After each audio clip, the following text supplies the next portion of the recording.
हम्म।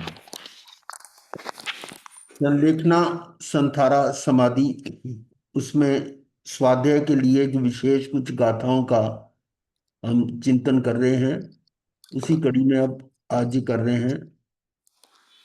Number 6 पर यह है, सत्संग प्राप्त होने पर भी फलवान नहीं हुआ। सत्संग तो बहुत बड़ी चीज है। सत्संग मतलब ये जो अभी आप करें सत्संग है, इसका प्राप्त होने पर भी फलवान नहीं हुए, यानी उसका फल नहीं आया कोई। कारण क्या है?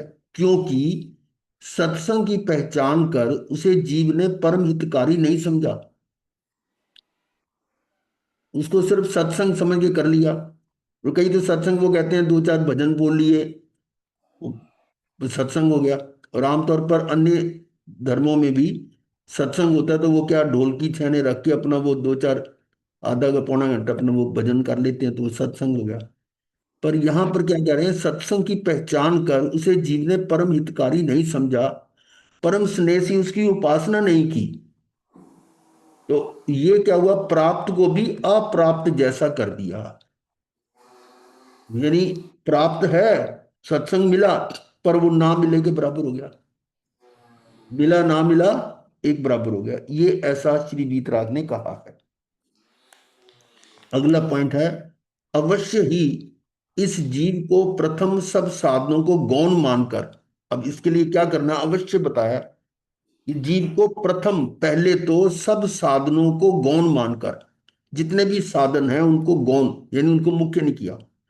निर्वाण के मुख्य हेतुभूत सत्संग को ही सर्वार्पण रूप से उपासना करना योग्य है। यानी बाकी सब चीजें छोड़कर कौन सा सत्संग, सत्संग कौन सा करना है, अब यहां पर उसको डिफाइन कर दिया। निर्वाण के मुख्य हेतुभूत सत्संग, सत्संग वो जो निर्वाण का मूल मुख्य कारण है, उस सत्संग को ही की ही सर्वार्पण रूप से उपासना करना योग्य है। मतलब सत्संग का मतलब ये नहीं टाइम पास किया, वो नहीं है। जो वो सत्संग जो निर्वाण के मुख्य हेतुभूत है, जिससे सब साधन सुलभ होते हैं, ऐसा हमारा साक्षात्कार है। यानी ये ज्ञानी लिख रहे हैं कि इस तरह से सब साधन सुलभ हो जाते हैं यदि वो इस तरह से सत्संग को प्राप्त, सत्संग का की उपासना करे, सत्संग को करे। फिर अपूर्व अलभ्य अत्यंत दुर्लभ सत्संग योग होने पर भी, अपूर्व ऐसा हमें सत्संग पहले मिला कोई जरूरी नहीं है। क्योंकि सत्संग अगर मिला होता तो हम अपना काम कर गए होते। तो अनंत काल से जो भटक रहे हैं, इसका मतलब ये अपूर्व मिल रहा है हमें अवसर। और अलभ्य, जो इतनी आसानी से प्राप्त नहीं होता, ढूंढो ढूंढते नहीं मिलेगा। और अत्यंत दुर्लभ सत्संग योग होने पर भी, यानी सत्संग का योग हो गया है। वो, वो कल भजन बोल रहे हैं, ये मीठा प्रेम प्याला सत्संग वाला, है ना। वो हाँ वही जी। सत्संग योग होने पर भी जीव ने बाधक मिथ्या कारणों का त्याग नहीं किया। यानी सत्संग का योग मिल रहा है, पर जीव ने बाधक मिथ्या कारणों का, मिथ्या कारण यानी जो मिथ्यात्व के कारण हम उनको समझ रहे हैं, वो कौन से कारण है? ये हमारी मान्यता की मिथ्या मान्यता ही है ना। उन हाँ कारणों का जी। त्याग यदि नहीं किया, तो यानी योग होने पर भी जीव ने बाधक मिथ्या कारणों का त्याग नहीं किया, यही कारण है कि अभी तक उसकी प्राप्ति नहीं हुई। मिथ्याग्रह, स्वच्छंदता, प्रमाद, इंद्रिय विषयों से यदि उपेक्षा ना की हो। मिथ्याग्रह आग्रह है जो मिथ्या, ये यही ठीक है, हम जो कर रहे हैं वो ठीक है, ये मिथ्याग्रह हो गया। यानी जिसको कहते हैं ना कि बस यही ठीक है, बस और किसी की बात ही नहीं सुननी। स्वच्छंदता, अपनी मर्जी से चलना। प्रमाद, वो भी पर में रहना। और इंद्रिय विषयों से यदि उपेक्षा ना की, यदि उससे अगर आपने मुंह नहीं मोड़ा, उपेक्षा यानी उसको इग्नोर नहीं किया, तो भी सत्संग फलवान नहीं होता। ये सत्संग के बारे में बातें आ रही हैं, तो सत्संग का फल वो नहीं आएगा। जीव को सबसे मुख्य और सबसे आवश्यक यह निश्चय रखना चाहिए, जीव को सबसे मुख्य, सबसे टॉप, सबसे आवश्यक स्टॉप एंड अर्जेंट, ये निश्चय रखना चाहिए कि मुझे जो कुछ करना है वह जो आत्मा के कल्याण रूप हो वही करना है। ये हमारा लक्ष्य ये होना चाहिए कि आत्मा का कल्याण हो वो करना है, मुझे जो भी करना है। अब अपने सोच सकते हैं कि हमने इस बारे में कितना इसको हमने सही ठहराया। जो कुछ कर रहे हैं क्या आत्मा के कल्याण के लिए कर रहे हैं या कुछ और के लिए भी कर रहे हैं, वो है। फिर आगे सत्संग से आत्म बल की प्राप्ति होती है। सत्संग से आत्मा की पहचान होती है तो आत्मा और बलवान बनेगी। आत्म बल की प्राप्ति, आत्म बल मिलता है, पहले आत्मा के पता ही नहीं तो उसका बल कहाँ मिलेगा। पर यदि सत्संग से प्राप्त बोध का अनुसरण ना करे, वो आपको पावर तो मिल गई, पर यदि सत्संग से प्राप्त बोध का अनुसरण ना करे, जो बोध मिल रहा है उसका पालन नहीं कर रहा, अनुसरण नहीं कर रहा, तो आचरण ना करे और आचरण में होने वाले प्रमाद को ना छोड़े। अब उसमें जो रुकावट होती है उसको भी ना छोड़े कि भाई ये काम तो मैंने वो करना है, इसलिए वो बहाने बनाते हैं ना कि वो ये काम आ गया था, दूसरा आ गया था, तीसरा आ गया था, उसको करके उस पर, यानी उसको प्रमाद को नहीं छोड़ा, यानी पर को नहीं छोड़ा आप इसके आचरण में। सत्संग के बोध से जो आचरण होना चाहिए वो आचरण होने वाले प्रमाद को, आचरण में होने वाले प्रमाद को, उसमें जो प्रमाद आ जाता है उसको नहीं छोड़ा, तो भी जीव का कल्याण ना हो।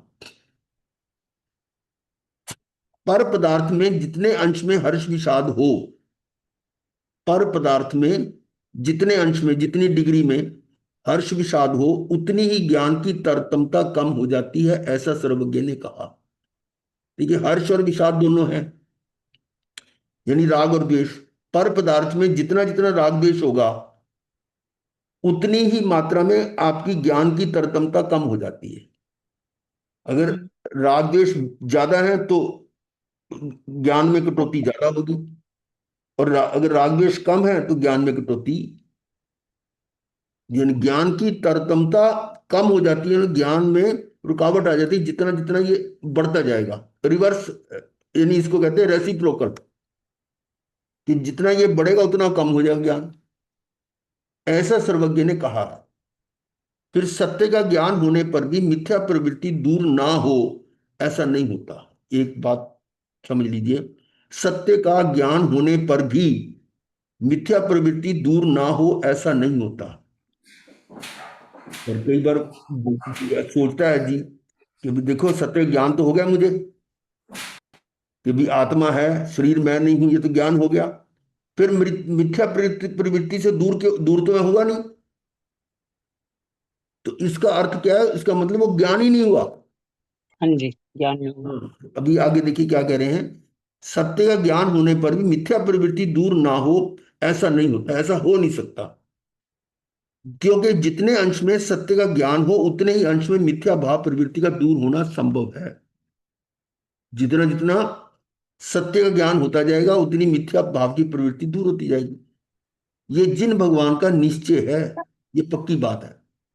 कभी पूर्व प्रारब्ध से, पहले की नियति से कह लो, प्रारब्ध कह लो, भाग्य कह लो, यदि बाह्य प्रवृत्ति का उदय रहता हो, बाह्य प्रवृत्ति का उदय रहता हो, तो भी मिथ्या प्रवृत्ति क्षीण होती रहे, यही सत्य ज्ञान की प्रतीति का फल है।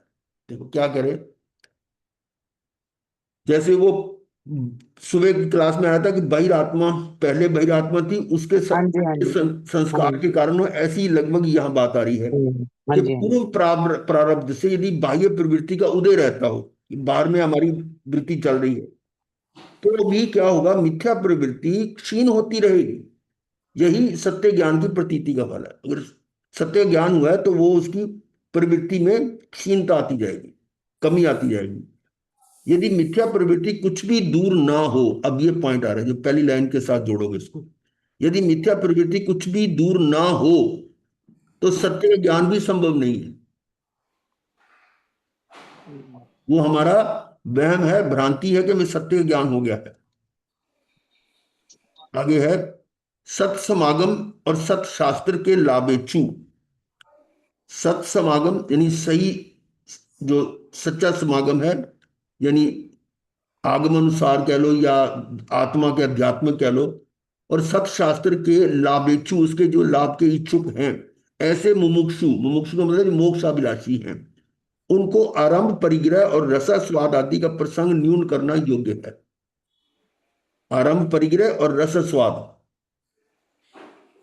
जो रस आ रहा है, जो बाहर में आ रहा है, उसका प्रसंग न्यून करना योग्य, उसको कम करना पड़ेगा, ऐसा श्री जिन आदि महान पुरुषों ने कहा है। इसका मतलब बाहर से आरंभ, परिग्रह और इंद्रियों पर जितना नियंत्रण करोगे वही ठीक है। और स्वदोष निरीक्षण कर, अपने दोषों का निरीक्षण खुद किया जाएगा, दूसरा नहीं कर सकता, क्योंकि अंदर की बात है, दूसरा कोई जान नहीं सकता। तो स्वदोष निरीक्षण कर न्यून करने से ही उनके मार्ग का फल मिलता है। अपने दोषों को चेक करो, डायग्नोज करो, फिर उसको न्यून करने करोगे, कम करोगे, तब ये मार्ग का फल मिलेगा। अगला पॉइंट है, निज स्वरूप में स्थिति होने को परमार्थ संयम कहा है। ये परमार्थ संयम को नया शब्द आ गया। निज स्वरूप में स्थिति होने को परमार्थ संयम कहा है। जो जिस समय आत्मा में ठहरा हुआ है वो परमार्थ संयम है, यानी वो निश्चय में संयम है। ठीक है, जब वो अपने आप में स्थित है। इसका मतलब जैसे इस समय हम अपने आप में स्थित नहीं है, तो इसको परमार्थ संयम नहीं कह सकते फिर। पर अभी और आगे देखिए क्या कह रहे हैं। निज स्वरूप में स्थिति होने को परमार्थ संयम कहा है, और उस संयम के कारणभूत ऐसे अन्य निमित्तों को ग्रहण करने को व्यवहार संयम कहा है। अब उस परमार्थ संयम तक पहुंचने के लिए जो उसके निमित्त हैं, जो भी निमित्त हैं, वो उस संयम तक पहुंचने के कारण हैं, तो उन कारणों को भी व्यवहार संयम कह दिया। फिर समझे, उस संयम के कारणभूत, कौन से संयम के, जो परमार्थ संयम है उसके जो कारणभूत हैं, ऐसे अन्य निमित्तों को ग्रहण करने को। अन्य निमित्त कौन से, जैसे मैंने 5 महाव्रत ले लिए, साधु बन गई, कुछ निमित्त है ना, वो यदि परमार्थ संयम तक ले जा रहे हैं, उसका कारण बन रहे हैं, तो उसको व्यवहार संयम कह दिया। व्यवहार संयम भी कब कहा, जब वो आपको परमार्थ संयम के कारण बन रहे हैं। अगर वो संसार का पढ़ाने का है तो फिर वो व्यवहार संयम भी नहीं है। अब आगे, किसी भी ज्ञानी ने उस संयम का निषेध नहीं किया। कौन से व्यवहार संयम का निषेध नहीं किया, क्योंकि व्यवहार संयम आगे आपको उधर ले जा रहा है। अगर वो निश्चय की तरफ नहीं ले जा रहा तो व्यवहार संयम भी गलत है। अगर वो व्यवहार संयम आपको निश्चय में ले जा रहा है तो उसका निषेध नहीं है। ठीक है, किसी भी ज्ञानी ने उस संयम का निषेध नहीं किया, किंतु परमार्थ की उपेक्षा, परमार्थ को आपने इग्नोर कर दिया बिना लक्ष्य के, उसको लक्ष्य में रखा नहीं परमार्थ को। ऐसे इस उपेक्षा से जो व्यवहार संयम में ही परमार्थ संयम की मान्यता रखे, क्या करें कि वो व्यवहार संयम जिसमें आपने परमार्थ को तो बिल्कुल इग्नोर कर रखा है, परमार्थ की उपेक्षा से, उसकी उपेक्षा करके जो व्यवहार संयम में ही परमार्थ संयम की मान्यता रखे भी, ये यही परमार्थ संयम है जो हम कर रहे हैं, उसका अभिनिवेश दूर करने के लिए, उसका अभिनिवेश, इसका ये जो मिथ्या विनिवेश है, इसको दूर करने के लिए इसको व्यवहार संयम का निषेध किया है। व्यवहार संयम का निषेध किया है। कौन सा, जो आपको परमार्थ की तरफ नहीं ले जा रहा। ठीक है, किंतु व्यवहार संयम में कुछ भी परमार्थ संयम का निमित्त नहीं है। व्यवहार संयम से तो परमार्थ परमार्थ संयम का निमित्त नहीं है, ऐसा ज्ञानी पुरुषों ने नहीं कहा है। व्यवहार संयम में कुछ भी परमार्थ संयम का निमित्त नहीं है, ऐसा ज्ञानी पुरुषों ने नहीं कहा। क्या मतलब इसका, कि उस व्यवहार संयम मतलब के, व्यवहार संयम जो है वो निमित्त बन सकता है। हाँ जी। ठीक है, परमार्थ के कारणभूत, वो परमार्थ का जो कारणभूत व्यवहार संयम है उसको भी परमार्थ संयम कहा गया है। अब जरा और क्लियर समझेंगे कि व्यवहार वाले को इस परमार्थ संयम कह दिया, पर ये जो व्यवहार संयम था जिसका निषेध किया है, वो परमार्थ संयम नहीं है, परमार्थ संयम पर ले जा भी नहीं रहा। इस लाइन को मैं फिर पढ़ रहा हूं। किसी भी ज्ञानी के लिए उस संयम का निषेध नहीं किया गया है, व्यवहार संयम का, किंतु परमार्थ की उपेक्षा से जो व्यवहार संयम में ही परमार्थ संयम की मान्यता रखे, ये हम जो कर रहे हैं ये परमार्थ संयम है, हमें मोक्ष की प्राप्ति होगी, उसका अभिनिवेश दूर करने के लिए उसको व्यवहार संयम का निषेध किया कि व्यवहार संयम आपको मोक्ष में नहीं ले जाएगा। तो आए वो आगमों में हमारी व्याख्या प्रगति में भी है। किंतु व्यवहार संयम में कुछ भी परमार्थ संयम का निमित्त नहीं है, ऐसा ज्ञानी पुरुषों ने नहीं कहा। निमित्त बन सकता वो तो वो उसके परमार्थ के कारणभूत व्यवहार संयम को भी परमार्थ संयम कहा है। बात तो सारी ये है कि जो भी आप कर रहे हो उसका उद्देश्य लक्ष्य क्या है, वो अगर सही है तो वो आपकी सारी चीज सही है। और उसका लक्ष्य सही नहीं है, लक्ष्य है ही नहीं, पता ही नहीं है, तो जो आप कर रहे हो वो व्यर्थ व्यर्थ है, वो वृथा है। गुरुदेव, इसको भाव संयम और द्रव्य संयम भी कह सकते हैं। जो परमार्थ संयम है वो भाव संयम, और जो व्यवहार संयम है उसको द्रव्य संयम। हाँ, ऐसा समझ सकते हैं, पर यहाँ ये शब्द जो आ रहा है ना, ये व्यवहार संयम, ये ज्यादा व्यापक अच्छा। है। क्योंकि यहाँ परमार्थ और व्यवहार की तुलना की है, निश्चर व्यवहार की तुलना की गई है। वो वो बैठता वहीं पर जाके भाव संयम जो है, भाव संयम तो नहीं, हाँ वहां तो जी। आत्मा में ये जो है ना, वो ऊपर जो लाइन आई है ना, परमार्थ संयम की डेफिनेशन ये है।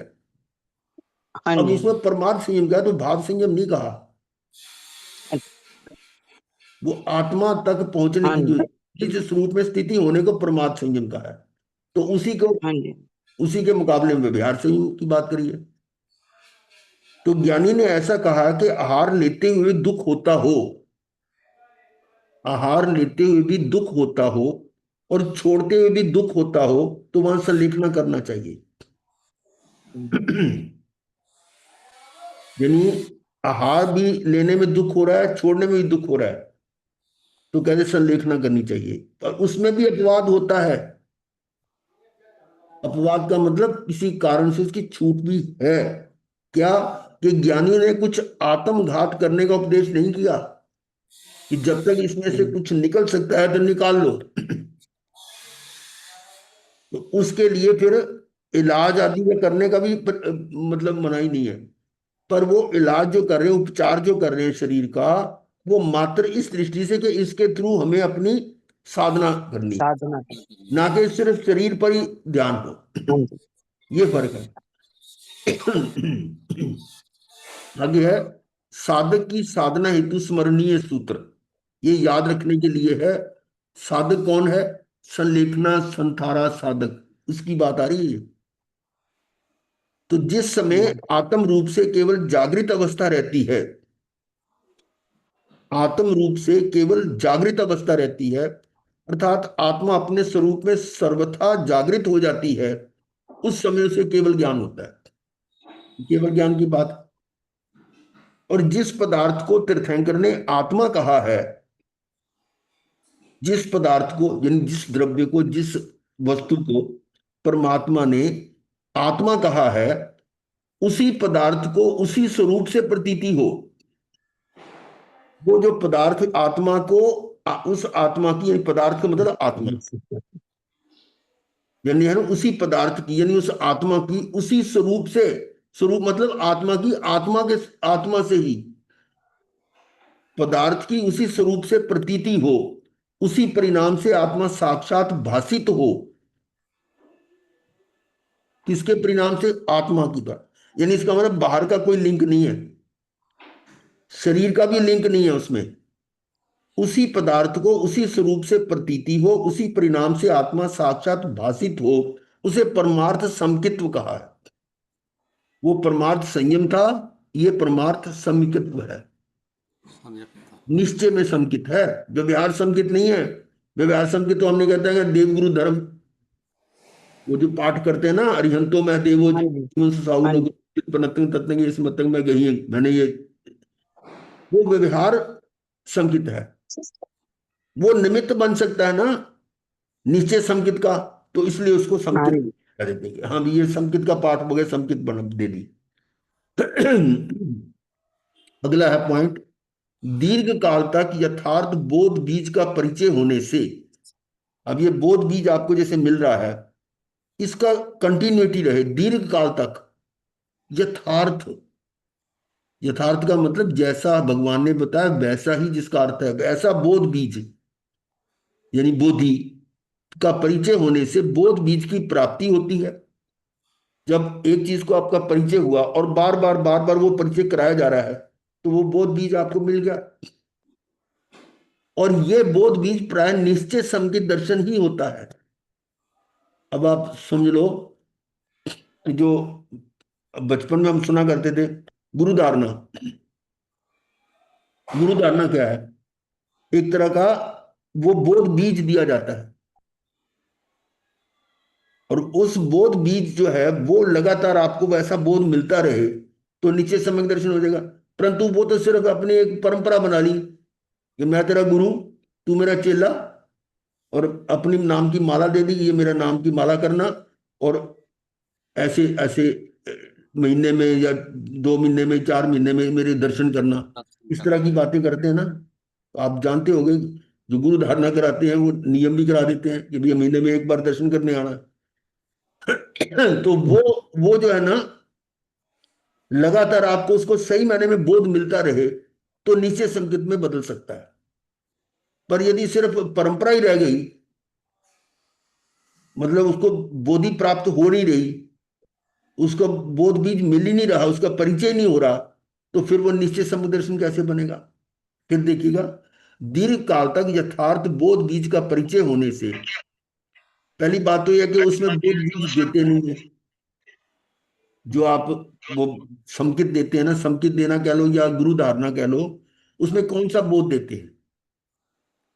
बोध नहीं देते जो ये इतनी गहराई में हम कर रहे हैं, और वो भी कंटिन्यूअसली मिलता रहे ऐसा, तब वो बोध बीज की प्राप्ति होती है, और वही जो है वो नीचे सम्यक दर्शन है। अदरवाइज वो आपका व्यवहार सम्यक दर्शन है, व्यवहार संकेत क्या देते हैं। आगे है, परमार्थ प्राप्त होने के लिए किसी भी प्रकार की आकुलता व्याकुलता रखने को दर्शन परिचय कहते हैं। अब ये क्या है? परमार्थ, हमें आत्मानुभूति हो नहीं रही, परमार्थ प्राप्त होने के लिए अब मेरे को सम्यक दर्शन नहीं हो रहा, सम्यक दर्शन नहीं हो रहा, ये भी आकुलता व्याकुलता है ना। ये मेरे को आत्मानुभूति क्यों नहीं हो रही, स्वानुभूति क्यों नहीं हो रही? ये वो इस आ रहा है कि परमार्थ प्राप्त होने के लिए किसी प्रकार की आकुलता व्याकुलता रखने को दर्शन परीक्षा कहते हैं। ये दर्शन का परीक्षा है। उसको आकुलता व्याकुलता हो रही तो परीक्षा तो हो रहा है ना। पर ये जो परीक्षा है ये उत्पन्न हो तो सुख कारक है। ये आपके अंदर भाव रहे कि मेरे ऐसा क्यों नहीं हो रहा, मुझे क्यों नहीं हो रहा, ये सुख कारक है। परंतु उसको धीरे से वेदन किया जाए, धीरे धीरे धीरे सेट किया जाए, आराम से वो आपका मन में आता है कि हाँ मुझे सम्यक दर्शन लेना है, तो उसमें से दर्शन की उत्पत्ति होना संभव है। तो दर्शन परिषद से आपका काम कर देगा। फिर पढ़ रहा हूं, इसीलिए उसको सुख कारक बोला गुरुदेव, है ना? है जी। इसीलिए उस परिचय को सुख कारक बोला कि फिर उससे दर्शन की हाँ, प्राप्ति हो सुख जाएगी। कारक है ये परिषद सुख कारक है। हाँ जी। परमार्थ प्राप्त होने के लिए किसी भी प्रकार की आकुलता व्याकुलता, आकुलता व्याकुलता तो परीक्षा ही होता है ना, पर यह परीक्षा कौन सा? दर्शन परीक्षा कहते हैं इसको। और यह परीक्षा उत्पन्न हो तो सुख कारक है, परंतु उसको धीरज से वेदन किया जाए, धैर्य से, तो उसमें से दर्शन की उत्पत्ति होना संभव है। जिस प्रमाण से ज्ञान का प्रकाश होता जाता है, जिस लेवल से, प्रमाण का मतलब उसकी मात्रा से है, ज्ञान का प्रकाश होता जाता है, जितना जितना ज्ञान का प्रकाश बढ़ता जाएगा या उसकी पावर बढ़ती जाएगी, उस प्रमाण से शब्द आदि में निष्प्रियता आती जाती है। जैसे जैसे ज्ञान का लेवल बढ़ता है तो शब्द आदि का मतलब शब्द, इंद्रियों के वर्ण, विषय। रस, स्पर्श, इंद्रियों के विषयों में, तो उन विषयों में हाँ जी। निष्प्रियता, अनासक्ति। अनासक्ति, विरक्ति, हम्म, वो शब्द आदि में यानी उनके विषयों में निष्प्रियता आती जाती है। हम्म, ज्ञान बढ़ता जाएगा तो विषयों में उसका आकर्षण कम होता जाएगा, हम्म, और आत्म सुख के कारण परितृप्ति रहती है। और उतना उतना जितना जितना वो विषयों से हटेगा उतना उसको आत्म सुख में परितृप्ति, उसके अंदर संतोष प्राप्त होता है, आनंद आता है। अन्य किसी भी सुख की इच्छा ना होनी, अन्य किसी भी सुख की इच्छा ना होनी, ये पूर्ण ज्ञान का लक्षण है। अब वो देखो आत्म सुख मिल रहा है और उस सुख में बढ़ता बढ़ता इतना हो जाए कि और किसी सुख की इच्छा ही ना हो, तो वो समझो ज्ञान पूर्ण हो गया। ये है। आगे है जिन आगम उपशम स्वरूप है। ये जो हम कर रहे हैं जिनवानी जिन आगम, ये उपशम स्वरूप, यानी ये हमारे वो जो कर्म है उनको उपशम करने के लिए निमित्त बन रहा है, उपशम स्वरूप है। और वह उपशम आत्मार्थ के लिए है, और उसी हेतु उन्हें सुनना बांचना। ये जो सुनना और बांचना हो रहा है, ये किसके लिए हो रहा है? आत्मार्थ, आत्मा के जो ऊपर विकार है उनका उपशम करने के लिए। उपशम, वह उपशम आत्मार्थ के लिए है, आत्मा की साधना के लिए है। उसी के कारण, उसी हेतु उन्हें सुनना बांचना। किसको? जिन आगम को। सिर्फ कार्रवाई नहीं करनी पूरी। मैं तो बड़ा हैरान होता, क्या क्या चल पड़ा। वो जिन आगम को सजा के सिर पे रख के और वो पूरा यात्रा जुलूस निकालते हैं। अब बताओ वो क्या कर रहे हैं? कहाँ जा रही है दुनिया? आडंबर ज्यादा हो रहा है महाराज जी। आडंबर वो भी नहीं, पीछे ये इसको तो 2-3 हम महीने कहेंगे पहले तो। अशोक विहार में हुआ है ये, अरे जो मैं है वो सब कुछ महीने सीन पहले देखा, मैंने इसी साल। सीन देखा। वो यहाँ भी और कई जगह भी हुआ है। कोई महाराज जी अभी अशोक विहार में हुआ है पिछले वाले अरे भी चौमासे में। मुझे मालूम है, मालूम है, मैंने बांसदा में भी देखी हुआ है सबकी फोटो में। उसमें तुम्हारे घर वाले भी थे, हाँ जी, मम्मी हाँ जी, पापा। मम्मी हाँ, जाते हैं वहां पे। मैंने पर सब वो देखे हैं। सत्संग और अच्छे टाइम के हिसाब से वो समझ लेते हैं उसको। मगर वो सबके घर घर अभी भी चल रहे हैं पाठ। भाई मैं जो कह रहा हूं वो बात समझो, इसकी जो कहना चाह रहा हूं कि कहाँ तो हम उसका सुनना बांचना किसके लिए होना चाहिए? हमारे आत्मा के आत्मार्थ हो। और वहां उनको कौन सी आत्मा का, वो तो लोगों को प्रदर्शन कर रहे हैं उसका, बल्कि आगम की अर्चातना कर रहे हैं। भी हम सुबह की कर रहे थे कि आगम जिन वाणी, ये भी हमारा, ये इसको ज्ञान नहीं कह सकते। ज्ञान का माध्यम बन सकता है, ज्ञान का निमित्त बन सकता है, पर ज्ञान तो अंदर है हमारे। तो यदि वो ज्ञान का निमित्त बन के और ज्ञान तक पहुंचा दे, तब तो ये ज्ञान, इसको उपचार से ज्ञान कह सकते हैं। अदरवाइज ये ज्ञान थोड़ा है, ये तो पुद्गल है। शब्द भी पुद्गल है और आगम भी पुद्गल है। और उसका इतना, वो उसको धर्म समझ के कर रहे हैं कि वो बैंड बैंड बज रहे हैं और उसको जुलूस के साथ साधु महाराज भी साथ में जा रहे हैं, और वो पूरा जुलूस, पूरे शहर के जुलूस निकाल रहे हैं। मैंने अशोक विहार का देखा और एक दो और जगह भी देखा है, व्हाट्सएप पे मैं गया थोड़ा है ना। तो जालना में भी हुआ है। हाँ जी, जालना में, जालना में, जालना सब में भी जगह हुआ हो गया हमारे साथ, सब जगह हो हरियाणा गया। में भी हुआ था। है। मलका भी गई थी उस जुलूस में कि नहीं? नहीं, उसमें नहीं थी हमारे साथ में। अच्छा, नहीं थी। उसमें इधर नहीं तेरी पहुंच। मम्मी, भैया, बहन आए हुए हैं, अभी बैठे हैं बाहर। क्लास उनकी लगी हुई है। हाँ जी। अच्छा, मम्मी भी आए हैं? मम्मी भी है, ओ भाई भी नहीं, है, मैंने तो और कहा भी था कि मैं। अच्छा। हाँ, बहन भी है, अच्छा, और भी कई जने हैं। ठीक है फिर। इधर क्लास शुरू होगी तो यहाँ से फिर बाहर उन्होंने ले गए। तो देखिए हम क्या, प्रकाश मुनि महाराज जी के जा रहे हैं। कौन अभी जा रहे हैं वो? हम जा रहे हैं अच्छा प्रकाश अच्छा मुनि जी के। अच्छा अच्छा मनी को दर्शन कराने के लिए ना आए अच्छा, हुए हैं। ठीक है। तो अब देखिए क्या है कि जो जिन आगम है वो किसके लिए है? उपशम स्वरूप है, पर वो किसके लिए? उपशम आत्मार्थ के लिए। और उसी के लिए इसको सुनना और बांचना। दुख की निवृत्ति सभी चाहते हैं, दुख की निवृत्ति सभी चाहते हैं, ये तो बात एक जनरल है, यूनिवर्सल है। पर उसके कारण कौन से हैं? राग, द्वेष, अज्ञान। उनसे निवृत्त हुए बिना नहीं होती। जो दुख की निवृत्ति किससे होगी? राग द्वेष को छोड़े बिना नहीं होगी।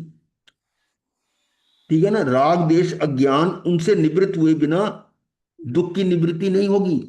और उस दुख की निवृत्ति प्रयोजन भूत आत्मज्ञान से ही संभव है। यानी उस दुख की निवृत्ति जो है, बहुत सुंदर लाइन आ रही है, दुख की निवृत्ति प्रयोजन भूत आत्मज्ञान से ही संभव है। यानी उसका उसका जो हेतु है, ये प्रयोजन है, वो आत्मज्ञान है, जिससे दुख की निवृत्ति हो सकती है। बिना आत्मज्ञान से के दुख की निवृत्ति नहीं हो सकती, और आत्मज्ञान के लिए बाहर से आपको हटना पड़ेगा। यानी उस दुख की निवृत्ति प्रयोजन भूत आत्मज्ञान से ही संभव है। बिना उसके आत्मज्ञान के वो संभव नहीं है।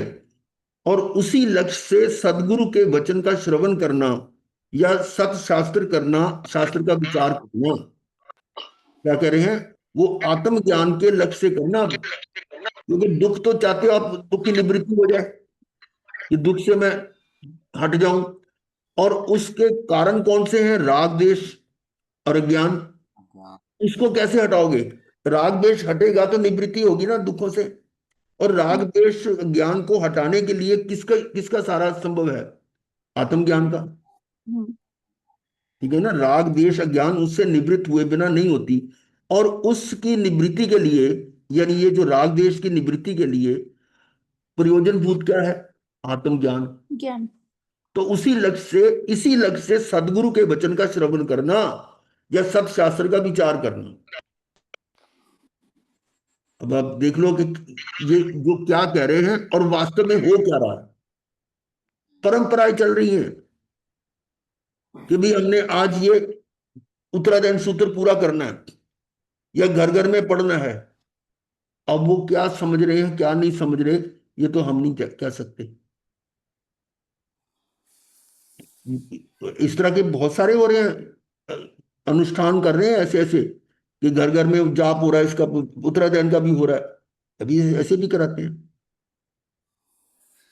और वो जो है, कोई भी शास्त्र है वो स्वाध्याय के ढंग से हो तब होता है। ये नहीं होता कि इसका पाठ पूरा कर लिया, वो तो जैसे करते हैं ना अखंड पाठ, रामायण करते हैं हमारे। रामायण का भी खंड पाठ होता है, गुरुद्वारे में भी एक खंड पाठ होता है। बस वो एक व्यक्ति पढ़ जाता है, पंडित बुला लेते हैं, वो रामायण का या किसी का पाठ शुरू कर देता है, वो कई के दिन भी चलता है उनका, वो पाठ हो रहा है। अब उसके साथ अपन कंपेयर कर देखो कि वो जो सुनने वाले हैं या बोलने वाले हैं, उनका लक्ष्य क्या है? वो तो उनको बस पूरा करना है टाइम पे। पूरा करना है। और जो बोलने आए ना। वाले करने वाले हैं पंडित लोग हैं, उनको तो अपनी नगदी से मतलब है। और जो सुनने वाले आते हैं वो अपना भाईचारा निभाने के लिए कि हाँ देखो जी हमने बुलाया था, आगे, हाँ आगे हाथ वाथ जोड़े, चलो प्रसाद लिया और चले गए। वो ये करते हैं, क्या करते हैं वो? ये है स्वाध्याय। आगे है जगत, यानी संसार और मोक्ष का मार्ग एक नहीं है। देखिए, संसार और मोक्ष का मार्ग एक नहीं है, एक पूर्व है तो एक पश्चिम है, दोनों का रास्ता अलग अलग है। दोनों अलग अलग है कि नहीं, जगत और मोक्ष। दोनों अलग है। जिसे जगत यानी संसार की इच्छा रुचि और भावना है, जिसको संसार की इच्छा है रुचि और भावना है, उसे मोक्ष की अनिच्छा अरुचि और अभावना होती है। उसका विपरीत होगा। और अगर जिसको संसार की अनिच्छा है, अरुचि है और अभावना, वो मोक्ष के लिए, वाइस वर्षा। आगे है, तीर्थंकर के कहने का आशय ये है कि जो ज्ञानी पुरुष से सहमत होकर आत्म भाव से, स्वच्छंदता से, कामना से, अनुराग से ज्ञानी के वचन की उपेक्षा करके और अनुपयोग परिणामी होकर संसार का सेवन करता है, वह पुरुष तीर्थंकर के मार्ग से बाहर है। थोड़ा इसको समझे क्या कह रहे हैं कि यदि ज्ञानी पुरुष से सहमत होकर, ज्ञानी पुरुष ने जो बताया उससे सहमति है कि हाँ ये आगम की बात हो रही है, स्वाध्याय की हो रही है, उस आत्म भाव से, अपने भावों से क्या कर रहा है, स्वच्छंदता से, कामना से, उससे सहमति तो हो गई कि तीर्थंकर के कहने का आशय जो ज्ञानी पुरुष से सहमत, ज्ञानी पुरुष के अनुसार कि हाँ जो कह रहे हैं वो ठीक है, ज्ञानी के अनुरूप वो सही मान रहा है, परंतु आत्म भाव से, स्वच्छंदता से, कामना से, अनुराग से ज्ञानी के वचन की उपेक्षा करके और अनुपयोग परिणामी होकर, अनुपयोग जो उपयोग सही नहीं है, आत्मा में ना लगे बाहर, तो अनुपयोग परिणामी होकर संसार का सेवन करता है, तो वो पुरुष तीर्थंकर के मार्ग से बाहर है, क्योंकि तीर्थंकर का मार्ग तो मोक्ष का है और वो किसका कर रहा है? संसार का। इसलिए वो तीर्थंकर की आज्ञा में नहीं है, तीर्थंकर के मार्ग के से बाहर है। आगे है संसार का सेवन कैसे। संसार का सेवन कैसे होता है ये तो आप सब जानते ही हैं। धन के लिए, धन के लिए, भोग के लिए, सुख के लिए, स्वार्थ के लिए, अथवा किसी तरह के अन्य आत्मिक बंधन के कारण संसार प्रवृत्ति में रहना। संसार में रह रहा तो ये इन सब चीजों के लिए रह रहा ना, तन धन भोग सुख स्वार्थ, अथवा किसी तरह के अन्य आत्मिक बंधन के कारण, अन्य आत्मिक बंधन के कारण है सारे, और भी हो सकते हैं, वो सब संसार प्रवृत्ति में रहना है। आगे है, ये कुछ और अलग से बात आ रही है, तुम और हम कुछ दुखी नहीं है। ये अक्सर होता है कि अपने से ज्यादा दुखी को देखो ना तो तुम्हें अपने दुख नजर नहीं आएंगे, वो बात है यहाँ। तुम और हम कुछ दुखी नहीं है, जो दुख है वह तो राम के 14 वर्षों के दुख का एक दिन भी नहीं। जो उन्होंने 14 वर्ष तक दुख भोगा, उसका 14 वर्षों में कितने दिन हो गए? हिसाब लगा लो, 4-5 हजार दिन हो गए। इतने, उनमें से एक दिन का जो दुख है ना, उतना भी दुख तुम्हारे को नहीं है, और वो दुख उन्होंने 14 वर्ष तक भोगा। और पांडवों के 13 वर्षों के दुख की एक घड़ी भी नहीं, जो उन्होंने 13 वर्ष तक दुख भोगा, उनका एक घड़ी जितना, एक दिन का नहीं, एक घड़ी जितना भी दुख आपको नहीं है। और गैस कुमार के ध्यान का एक पल भी नहीं है, जितना दुख उनका हो रहा है, जितना उन्होंने जितने समय उसका किया, उसका एक पल में जितना उनको दुख हो रहा था, हम व्यवहार में कहते हैं, वो तो अनुभव ही नहीं कर रहे थे, पर फिजिकल तो हो रहा था ना, मतलब उसका जो प्रदेश वेदन हो रहा था, तो उसका एक पल के बराबर भी नहीं है। ये क्या कहता है कि हमें अपने दुख से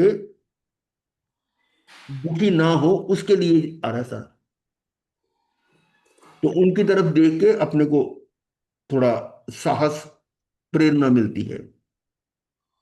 जिसे प्रीति से संसार के सेवन करने की स्पष्ट इच्छा होती हो, प्रीति से संसार के सेवन करने की स्पष्ट इच्छा होती हो।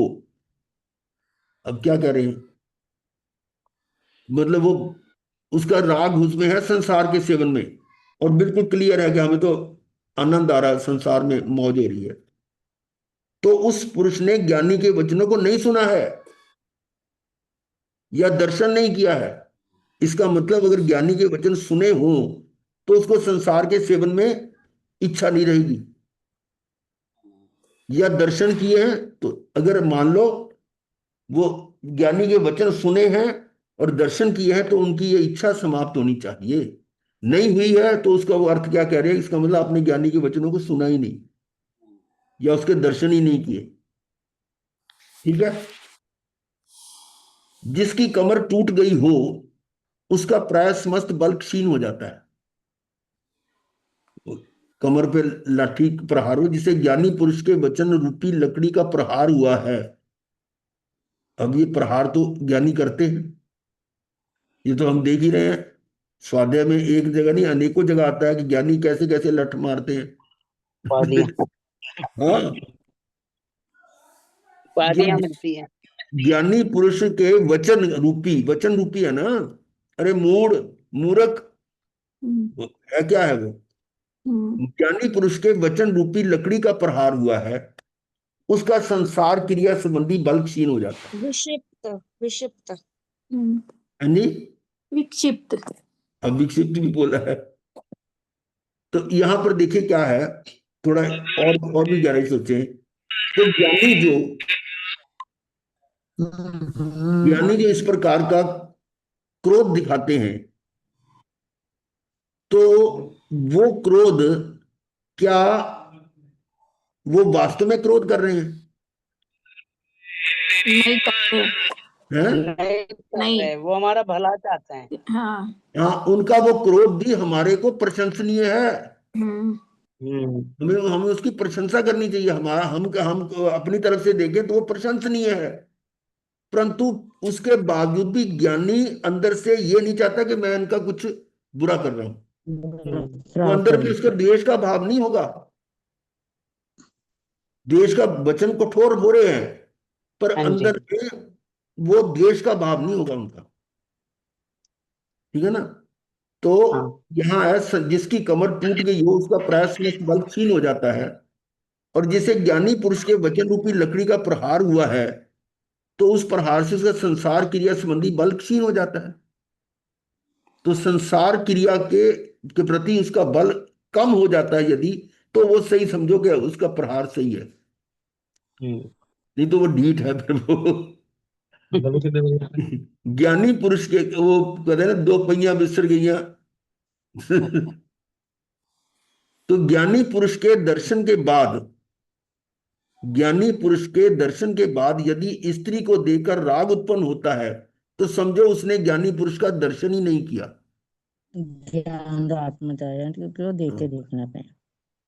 मतलब ये दर्शन करने की भी कितनी परिभाषा जबरदस्त दे दी। और हम जो व्यवहार में परंपरा में क्या क्या करते हैं, दर्शन करने जाते हैं या देने जाते हैं। दर्शन दर्शन मैं कहता तो देने जाते हैं, दर्शन करने नहीं है, दर्शन देने जाते हैं। अपने आप को दिखाने के लिए हम आए हैं। और दर्शन कैसे होते हैं वो अब सब जानते हैं कि बसें भर भर के ले जाते हैं और सब अपने अपने दर्शन देने के लिए अच्छी तरह से तैयार होकर जाते हैं, है ना? चलिए, ज्ञानी के वचन सुनने के बाद उसका सजीवन शरीर जीवन रहित रूप से भाषित सब रूप भाषित हुए बिना ना रहे। ज्ञानी के वचन सुनने के बाद जो सुन रहा है श्रोता, उसका जो जिंदा शरीर है वो भी मरा हुआ मालूम पड़े, यानी अपने शरीर को भी शव की तरह देखे। फिर पढ़ रहा हूं इसको। ज्ञानी के वचन सुनने के बाद उसका सजीवन जो अभी जिंदा है शरीर जीवन रहित रूप से मुर्दा नजर आए, शव रूप भाषित हुए बिना ना रहे, और धन आदि संपत्ति वास्तव में पृथ्वी के विकार रूप से भासमान हुए ना रहे।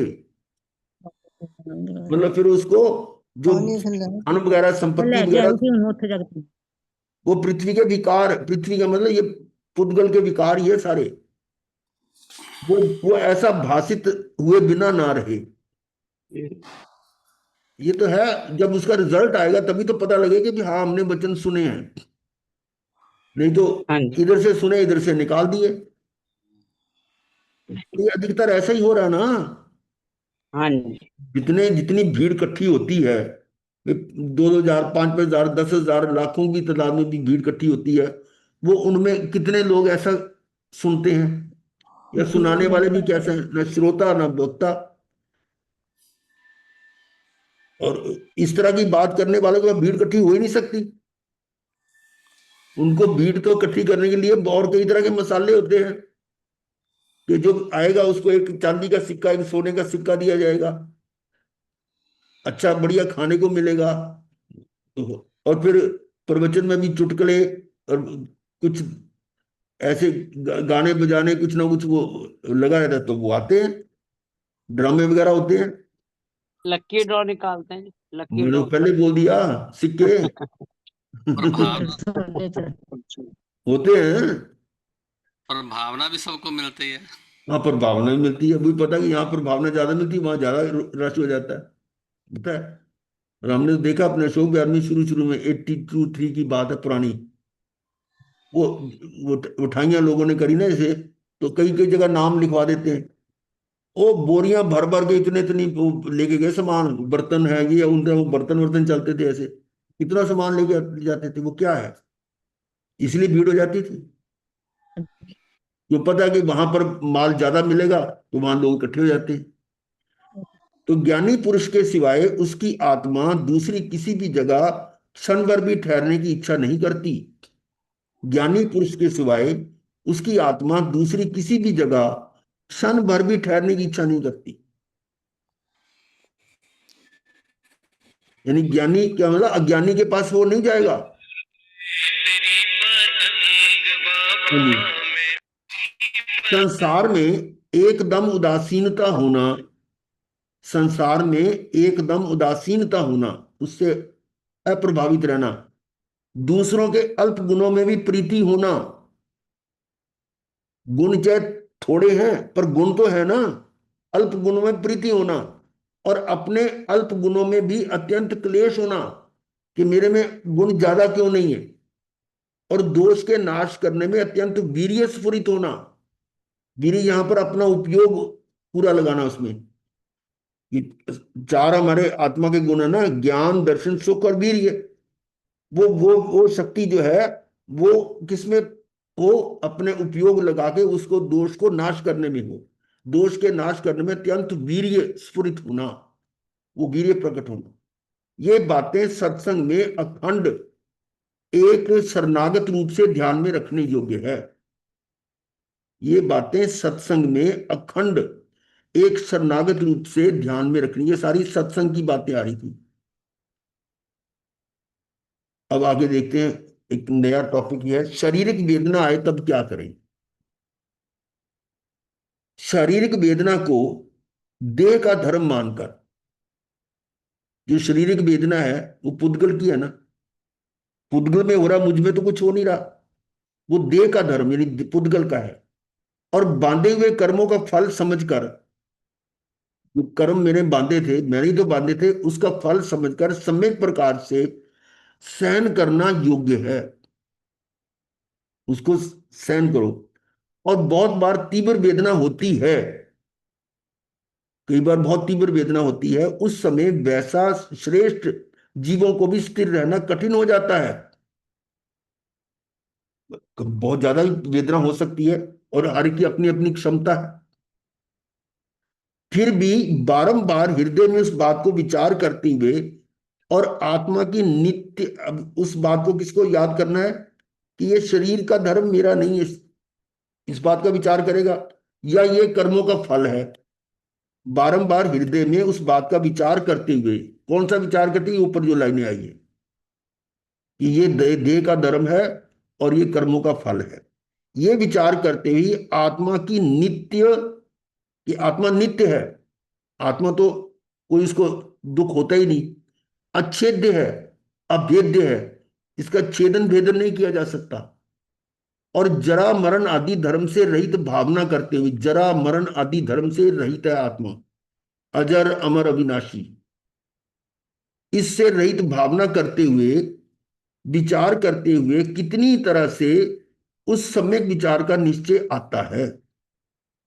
ठीक है, महामुनियों महापुरुषों द्वारा सहन किए हुए उपसर्ग तथा परीक्षों का के प्रसंग का स्मरण करके, अभी जो ऊपर बात आई थी सुकमाल का या और कई तरह का, उनका प्रसंगों का स्मरण करके उस तीव्र से तीव्रतम वेदना में भी उनके रहने वाले अखंड निश्चय को, वो अखंड निश्चय क्या था, ये जो अभी हमने ऊपर बात की है कि आत्मा तो अपने नहीं, स्वरूप में स्थित हाँ, रहना। अखंड निश्चय को यानी स्वरूप रमणता को फिर से हृदय में स्थिर करने से जीव का वह सम्यक परिणाम फलीभूत होता है, तब उसको फल मिलता है। फिर वेदना वेदना के क्षय काल के निवृत्त होने पर, वेदना और वेदना के क्षय काल के निवृत्त होने पर, जब वेदना का काल समाप्त हो जाता है, होने पर वह वेदना किसी भी कर्म का निमित्त नहीं बनती। वेदना उसको आपने टाल दिया उस समय को, अब वो अगर आपने उस पर प्रतिक्रिया नहीं की तो वो वेदना किसी और कर्म का निमित्त नहीं बनेगी। अगर आप उसमें खाए तोबा करनी शुरू कर दी तो वो और कर्म बनेंगे, वो कर्म का निमित्त बन जाएगी। मथे बंदा गुरुदेव, हाँ, गुरुदेव ये प्रसंग मैंने हर एक नहीं सहा हुआ है, वेदना तो देखो हर किसी के ही होती है, मन में तो अब यही ख्याल होता है, ये मैंने बहुत बार हो चुका, पर फील होता है अंदर से, तो यही बोलते हैं कि ये मेरे कर्म है, चलो निबट रहे हैं, पर मुंह से आवाज तो निकलती है गुरुदेव, जब बहुत तीव्र कोई वेदना हो तो। वो इसीलिए ऊपर कहा कि ये कठिन है कि श्रेष्ठ पुरुषों को भी ये सहना कठिन होता है, पर फिर भी पर बार बात बार तो उसका गुरुदेव स्मरण ये करोगे नहीं तो है। कुछ ना कुछ उसकी डिल्यूशन होगी, कुछ तो हल्का आएगा। और कम से कम जितने कर्म तीव्र कर्म बंधने थे वो नहीं बंधेंगे। कई तो उस समय ऐसे करते हैं कि वो सबको गालियां देनी शुरू कर देते हैं, वो मर गया, वो रब्बा की करता तू, मैंने ये करता, वो परमात्मा को भी गालियां देनी शुरू कर देते हैं। वो स्थिति तो नहीं है ना। मतलब उसके बात करें कि उसको स्मरण करने से हमारे जो इतने ज्यादा बड़े कर्म बनने थे वो नहीं बनेंगे, उसमें न्यूनता आ जाएगी। ऊपर हाँ आया ना कि बात तो दूसरी बार है। बार हम वो सत्संग करते हैं तो वो जो कर्म बंधने उनके अज्ञानता में न्यूनता आएगी, तो कर्म बंधने जो है वो कम होंगे। तो इसलिए इसका लाभ तो है, पर वो हमारी क्षमता की बात भी है ना, हमारा पुरुषार्थ कितना हो रहा है। पर इसका जो बार बार हम कर रहे हैं ना, ये स्वाध्याय कर रहे हैं, इससे फर्क पड़ेगा।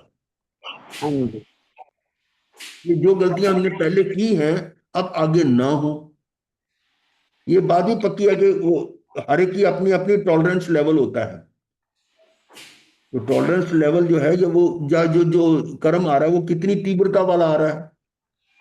फिर इसलिए सोचे ना कि वो देखो तीव्रता उनकी गैसुकमाल की, उससे कंपेयर करोगे तो वो थोड़ा तो फर्क पड़ेगा, पूरा नहीं तो उनकी मुकाबला तो हम कर नहीं सकते, यही मानते हैं हम। चलो कि भी गैसुकमाल जैसा कहाँ हमारा वो होगा,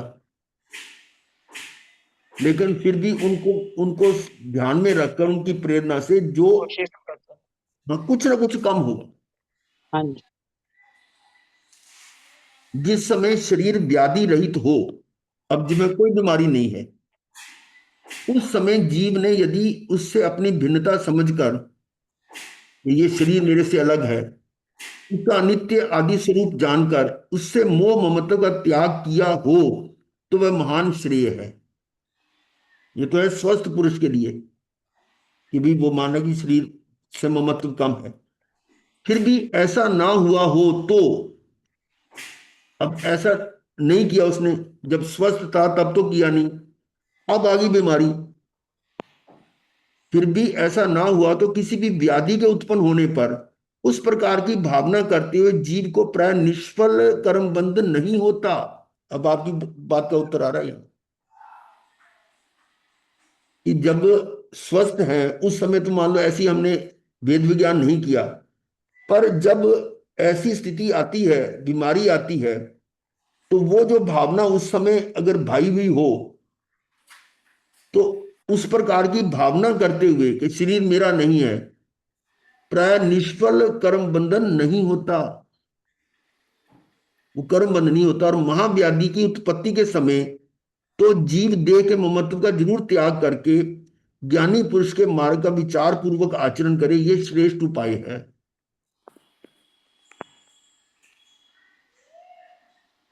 पहले तो ऊपर वाली लाइन को समझा, दोबारा कर रहा हूं। जिस समय शरीर व्याधि रहित हो, उस समय जीव ने यदि उससे अपनी भिन्नता समझकर उसका अनित्य आदि स्वरूप जानकर उससे मोह ममत्व का त्याग किया हो, मोह कम कर दिया हो, त्याग नहीं पूरा जीरो नहीं किया तो कुछ तो कम किया, तो ये महान श्रेय है, ये बहुत अच्छी बात है। फिर भी ऐसा ना हुआ हो तो किसी भी व्याधि के उत्पन्न होने पर उस प्रकार की भावना करते, कौन से प्रकार की, जो ऊपर की हुई है ना, उस प्रकार की भावना करते जीव को प्राय निष्फल कर्म बंध नहीं होता, क्योंकि अभी उसका वो ज्ञान का आलंबन है, वेद ज्ञान का आलंबन है। वो वो निष्फल यानी कि वो ऐसा कर्म बंध नहीं होता। और महाव्याधि की उत्पत्ति के समय तो जीव देह के ममत्व का जरूर त्याग करे, ये आगे के लिए प्रेरणा आ रही है। अगर ऐसी स्थिति आ जाती है, महारोग आ जाता है, उस समय देह के ममत्व का जरूर त्याग करके ज्ञानी पुरुष के मार्ग का विचार पूर्वक आचरण करे, ये श्रेष्ठ उपाय है। यद्यपि देह का उस प्रकार का ममत्व त्याग करना या कम करना ये महाकठिन बात है। फिर आगे बात हुई, यद्यपि देह का उस प्रकार का जिसको हम स्मरण कर रहे हैं उसका ममत्व त्याग करना या कम करना ये महाकठिन बात है। फिर भी जिसका जैसा वैसा करने का निश्चय है, छूट आ गई ना इसमें, क्योंकि उनके लेवल का हम नहीं कर पा रहे, पर फिर भी जिसका जैसा वैसा करने का निश्चय जितना जितना है, वह जल्दी या देर में कभी ना कभी अवश्य सफल होता है। देर सवेर वो अपना कर जाएगा काम। वो आएगा तो सही, मन में विचार आएगा हमारा, हमारे से शायद नहीं हो रहा, ये नहीं हो रहा, तो उसके बावजूद भी जितना वो उसको ममत्व को त्याग करता, उतना उतना उसकी सफलता आएगी। जब तक देह आदि से आत्मा को आत्म कल्याण का साधन करना बाकी रहा है, ये बात आ रही है फिर, देह आदि से आत्मा को आत्म कल्याण का साधन करना बाकी रहा है, क्या मतलब हुआ कि अभी हमने आत्मा के कल्याण के लिए इस देह की जरूरत है। देह को। हाँ जी। जब तक देह आदि से आत्मा को आत्म कल्याण का साधन करना बाकी रही, साधन मेरा है यानी इससे मैं कर सकता हूं, तब तक उस देह में अपरिणामिक ममता का सेवन करना ही योग्य है। तब तक उसे ममता रखनी है, पर कितनी? परिणाम अपरिणामिक ममता, उसके बाबू मतलब उस उतना पोर्शन बस। जितने जितने हमें जरूरत है। अर्थात इस देह का कोई उपचार करना पड़े तो देह में ममत्व करने की इच्छा से उपचार नहीं करवाना चाहिए, परंतु जिससे उस देह से ज्ञानी के मार्ग की आराधना हो सके, इस प्रकार किसी तरह उसमें रहे हुए लाभ के लिए उस प्रकार की बुद्धि से उस देह की व्याधि के उपचार में प्रवृत्ति करने में बाधा नहीं है।